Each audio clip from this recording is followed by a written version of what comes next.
Bom dia, boa tarde, boa noite, sejam todos muito bem-vindos ao canal Regras de Origem em Pauta.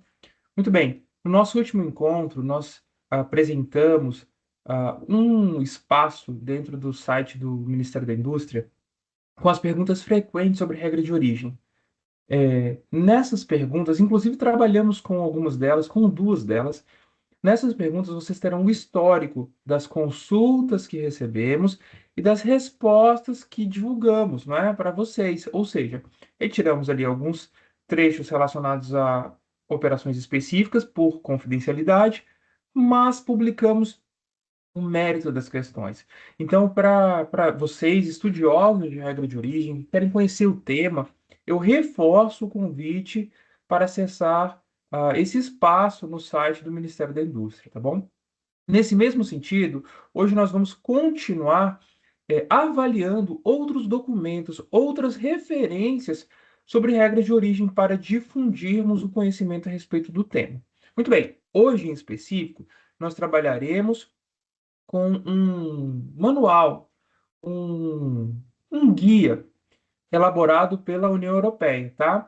É, a versão original é em inglês, mas eles disponibilizam uma versão em português. Claro, essa versão é uma tradução e, portanto, você pode ter algum termo técnico comumente utilizado, exemplo, de minimis, com uma tradução que não estamos acostumados.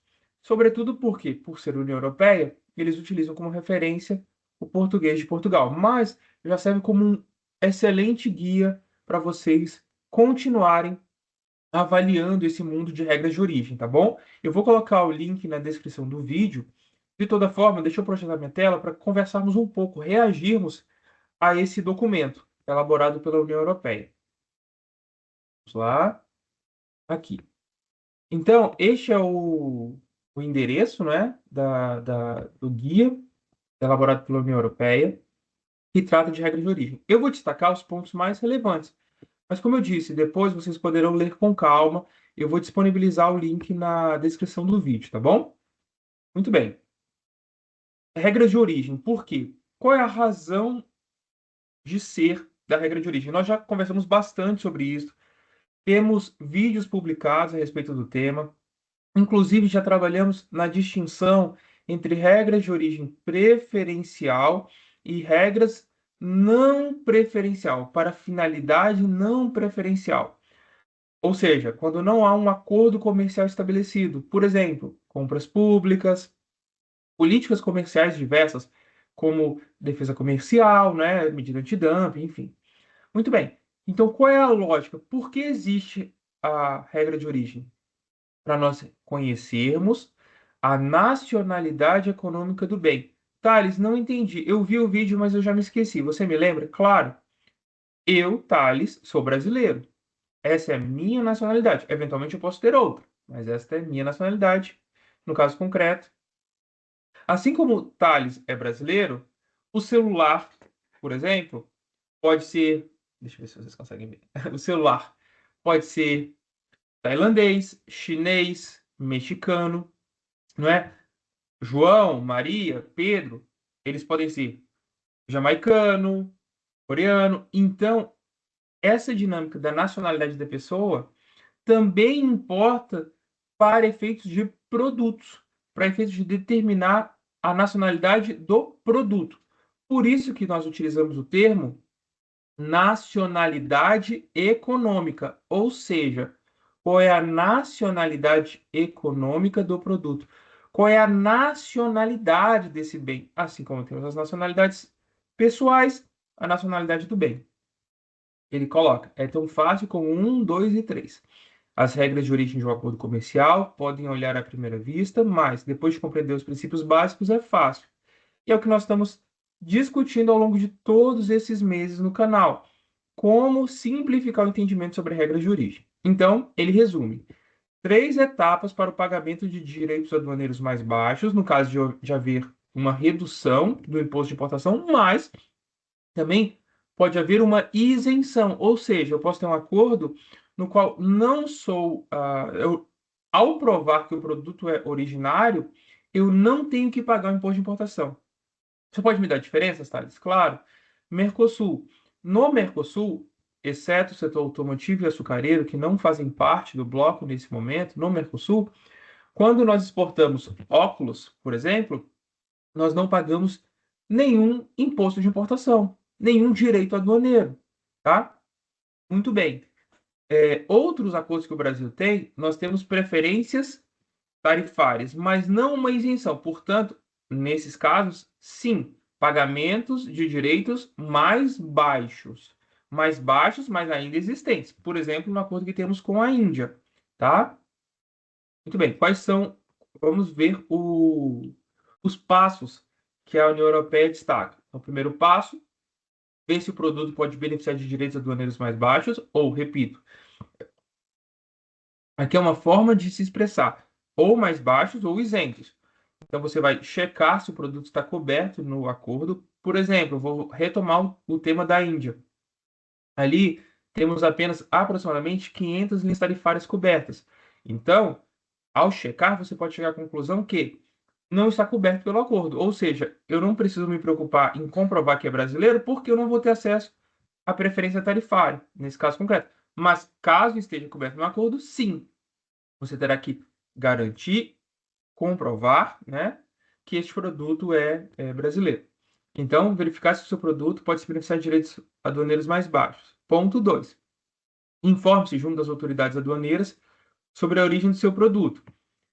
Essa dinâmica, no caso do Brasil, é distinta. Deixa eu explicar para vocês um ponto importante. Como nós conversamos nos nossos últimos vídeos recentes, tá? Vídeos da semana passada. No caso do Brasil, nós temos o certificado de origem para comprovar que o produto é originário. Vocês vão lembrar que eu dei o exemplo do meu passaporte. E nós temos a declaração de origem para alguns acordos, em algumas condições, no qual a própria empresa atesta que o seu produto é originário. Tá? Muito bem. No caso do certificado de origem, quem emite não é a aduana. Em alguns países, por exemplo, africanos, a aduana é responsável por emitir o certificado de origem e assiná-lo. Emitir, ou seja, gerar o documento e assiná-lo.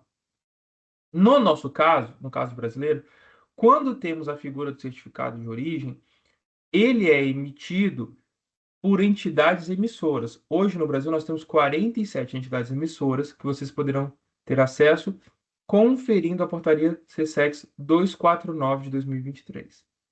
Tá? Muito bem. Ótimo. Thales, mas veja, ele comenta no ponto 2 sobre a autoridade aduaneira. Sim, isso é muito importante e nós vamos falar sobre isso no nosso próximo vídeo. Resolução antecipada de origem.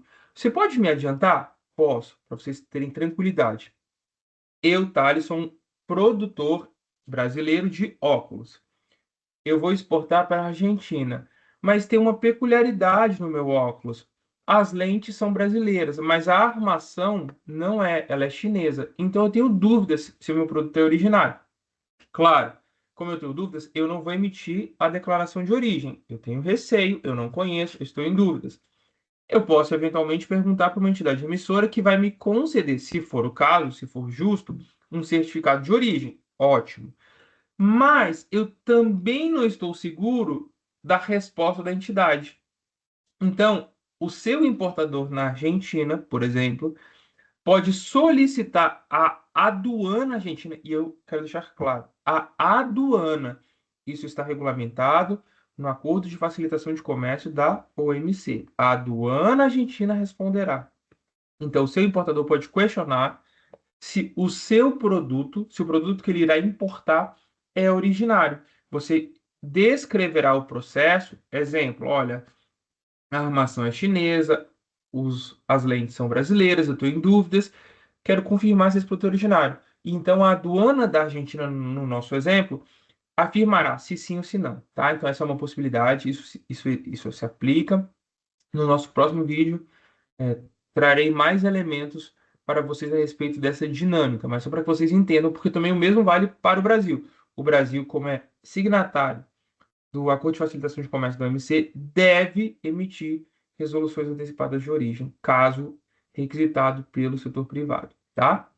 E por fim, o ponto é, garantindo, conhecendo que o seu produto é originário, por fim, apresente seus produtos e documentos para, eles usam desalfandegamento, mas enfim, para o despacho, tá? Lembrando o tema da tradução. Muito bem. Vamos começar a explorar o universo das regras de origem aqui no documento da União Europeia. Primeiro ponto, ver se o produto é elegível.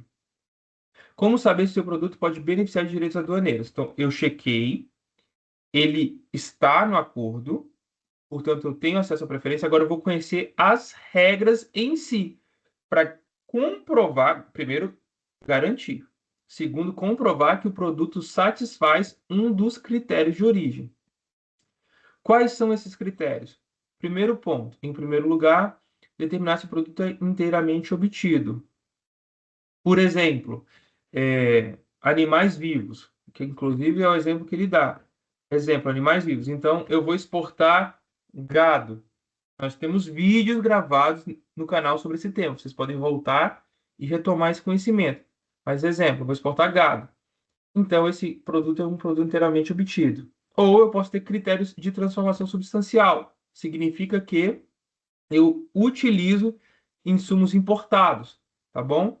Regra de valor acrescido ou índice de conteúdo regional, que é o que regularmente usamos nos nossos acordos, máximo conteúdo importado, enfim, repito, temos vídeos no canal sobre esse tema. O ponto aqui do documento da União Europeia, que vocês vão poder ler com calma, é determinar se o seu produto, se a nacionalidade econômica faz parte do acordo, tá?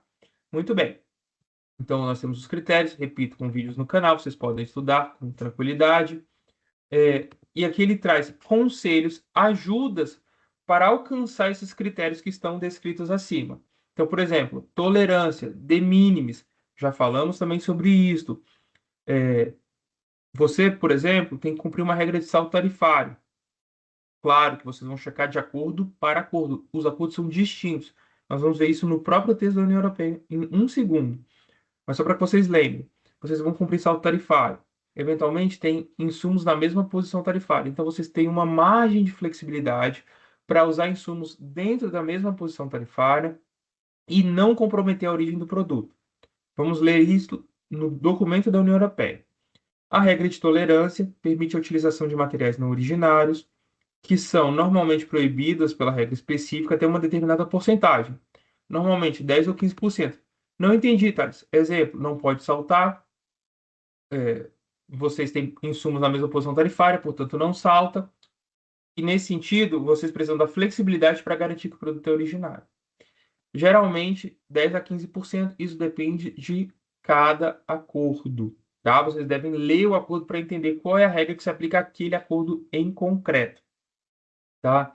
Não pode utilizar essa tolerância para exceder o limite do máximo valor importado nas regras específicas por produto. Então, suponhamos que eu tenho uma regra que determina que eu só posso ter no máximo 40% de insumo importado. Eu tenho 39. Eu posso usar os 10% para somar e chegar a 49? Não posso. Isso é uma situação comum nos acordos comerciais da União Europeia e do Brasil. A regra se aplica a outros critérios que não valor agregado, tá? Muito bem, pessoal. E aqui ele segue com a acumulação, que temos vídeos gravados, né? Ele traz os 3 tipos principais de acumulação, que já tratamos todos. Vocês vão se lembrar: acumulação estendida, acumulação de materiais e acumulação de processos. Bem, ele segue com novas disciplinas que podem te ajudar. Isso é para facilitar o cumprimento da regra. Por quê, Thales? Porque, eventualmente, para ter um suco de laranja originário do Brasil, no Mercosul, eu preciso da laranja totalmente obtida, colhida nas partes. Mas, eventualmente, aconteceu uma crise climática no Brasil e eu não tenho as laranjas e, portanto, eu não cumpriria origem. Então, eu trago da Argentina, trago do Paraguai. Portanto, facilita o cumprimento da regra. Essa é a dinâmica da acumulação, como isso facilita o cumprimento dos critérios que foram elencados anteriormente, tá bom? Pessoal, esse texto é bastante completo e simples, portanto, eu recomendo vivamente a leitura. O objetivo foi introduzir vocês a esse texto para que vocês tenham contato com ele, tá bom? Mas, de toda forma, nós vamos voltar a este texto no nosso próximo encontro para tratar dos demais tópicos e também retomar a discussão sobre a resolução antecipada de origem, porque esse é um elemento muito importante para a previsibilidade do comércio internacional. Então, eu quero que vocês estejam com isso muito presente, tá bem? Sendo assim, até o próximo vídeo. Nos vemos. Bom final de semana a todos.